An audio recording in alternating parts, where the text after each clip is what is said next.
ladies and gentlemen, and welcome to Real American. I'm Megan Sullivan. And I'm Jamie Taylor. Today we're going to address some of the top threats facing the American people today. Megan, would you like to start us off? Jamie, I would, thank you. First up, gays are using windmills to waft homosexual mists into your homes. Now, we discussed this last week when the scientific study first surfaced, revealing that homosexuals were actually harnessing the power of our wind turbines to send homosexual chemtrails all throughout America, seriously increasing the average American's risk of contracting homosexuality. Jamie, what are your thoughts on this? Well, to be honest, Megan, having had a number of friendships that I myself have had to terminate due to friends who contracted this particular ailment, I think this is a most serious issue facing America today, and I believe that something, most definitively, should be done about it. Ladies and gentlemen, if you are harnessing the power of the wind in order to bring energy to your home, it is our civic duty to inform you that you are putting your family, your friends, and all of your loved ones at risk of contracting homosexuality. Before you know it, they will be wearing rainbow tutus, waving pride flags, and marching in parades, declaring that they are attracted to the same or multiple genders.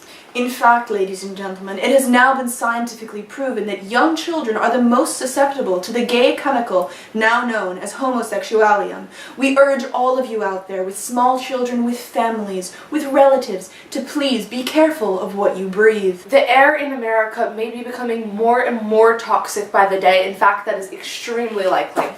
Studies show that the atmosphere is now 97% saturated with homosexualium. While adults only pose a 20% risk of being affected by this chemical and married adults only a 15.7% risk, children have been shown to have a 95% susceptibility to this chemical.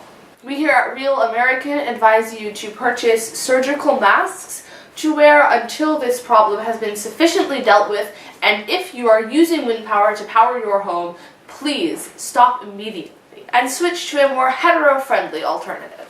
Jamie, would you like to address our next topic? I certainly would, Megan. Another infection is sweeping through America's youth today, but this one under a more innocent guise. A song currently topping the charts for America's youth may be infecting your children with radical leftist ideology. The song, "I Love Sarah, but Sarah is a Giraffe," spreads many insidious messages about feminism, endangered species, and climate change. These insidious lies have incited changes in the thought processes of many American high schoolers. With lyrics such as, "Gotta respect my girl," "Yes means yes," "Save them giraffes from those old carbon fumes," and "Sarah's gonna be a lawyer," this song presents toxic leftist ideals which could seriously disrupt the maturing process of young boys and girls. Parents, we would like to give you some heartfelt advice. Please speak with your children, have an honest discussion with them about age-appropriate and correct music such as Frank Sinatra, and if it proves necessary, please, we urge you, confiscate their radios and tape deck playing devices. You're quite right, Jamie, of course. On to our next topic. Radioactive mushrooms are transmitting White House secrets to terrorist groups. Mushrooms have always been an iffy food source at best, but now they are feeding a dangerous radical terrorist group in the last country you'd expect. Switzerland.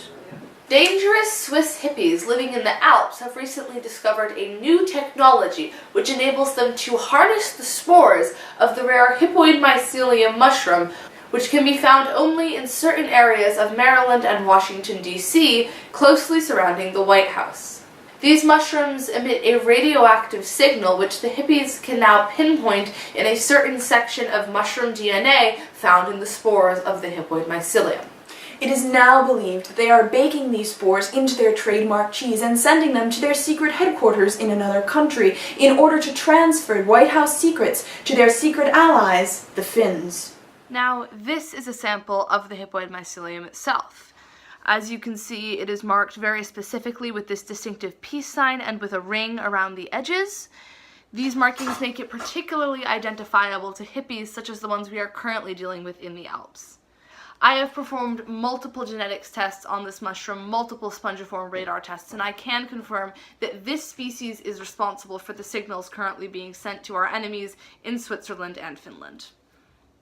I can only hope that our administration will soon be making a significant effort to combat this threat, as it is highly significant and could be seriously threatening the security and integrity of our government. The National Institute of Mycology will of course be happy to donate funds, research, or whatever is necessary to this cause. Thank you.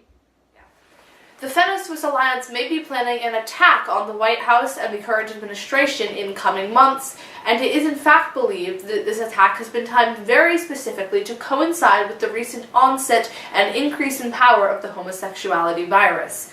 In fact, it is probable that the Finno-Swiss Accord is actually behind many of the recently discovered carriers of the virus, such as windmills and I'm in love with Sarah, but Sarah is a giraffe. But more on that next week. Jamie, I believe it is your turn to start us off with the next story. Thank you, Megan. It is avocado toast. Avocado toast is the main food source for vegans, but did you know that some people are spiking it with baking soda and rocks? Investigators assert that this is done in a strange attempt to, quote, get closer to the, quote, dirt.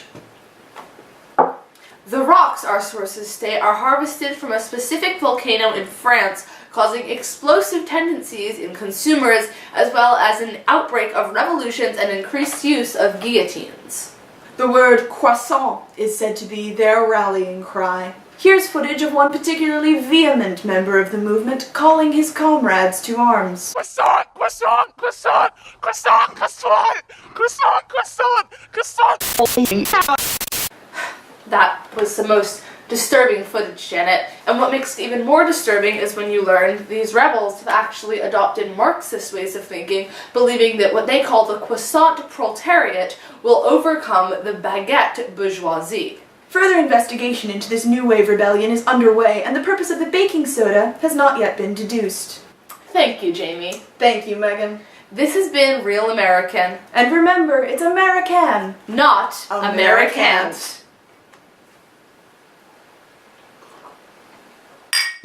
Americant.